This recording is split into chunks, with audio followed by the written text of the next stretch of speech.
बड़ा एक्शन लिया है। ईडी ने अटैच की है 12 करोड़ की प्रॉपर्टी। एक्सेल व्हीकल पर ईडी ने बड़ी कार्रवाई की है। 42 करोड़ के घोटाले के मामले में ये कार्रवाई देखने को मिली है। सहायक प्रबंधन की संपत्ति भी कुर्क की गई है। कंपनी ने बैंक से फ्रॉड किया था, जिस मामले में अब ईडी ने एक बड़ी कार्रवाई की है। पहले महिंद्रा में संपत्ति गिरवी रखी और दोबारा एसबीआई में भी वही संपत्ति रख दी। एक्सेल व्हीकल पर ईडी ने यहां एक बड़ी कार्रवाई की है और कार्रवाई करते हुए 12 करोड़ से ज्यादा की प्रॉपर्टी को जब्त किया गया है।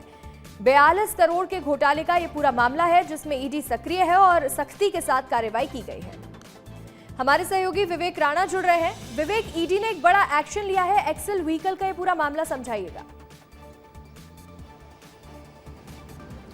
बिल्कुल, यदि पूरे मामले की बात करें तो ये जो पूरा मामला है वो 2022 का मामला है, क्योंकि सबसे पहले कोलार थाने में फ्रॉड को लेकर एफआईआर दर्ज की गई थी और एफआईआर दर्ज होने के बाद इस पूरे मामले पर ईडी ने जांच शुरू की, क्योंकि जिस प्रकार से जो एक्सेल व्हीकल प्राइवेट लिमिटेड के जो डायरेक्टर है मंजू गर्ग और ऋषभ गर्ग, इनके द्वारा इसके पहले जो उनकी संपत्ति है उसको कोटक महिंद्रा में गिरवी रखा गया था। उसके बाद इन्होंने फिर बैंक से, दूसरे बैंक से लोन लिया और टाटा मोटर्स की जो फ्रेंचाइजी रहती है उसके नाम पर करीब 42 करोड़ रुपए का लोन लिया था। जिसके बाद जब ये पूरी जांच हुई तो खुल के सामने आया कि जो प्रॉपर्टी गिरवी रखी गई थी वो बैंक के पास, वो बैंक में इसके पहले दूसरे बैंक यानी कह सकते हैं कि कोटक महिंद्रा बैंक के पास पहले से ही गिरवी थी। इसलिए इस पूरे मामले को लेकर ईडी ने जांच की और जांच के बाद अब जो करीब 12 करोड़ रुपए की जो इनकी जो संपत्ति है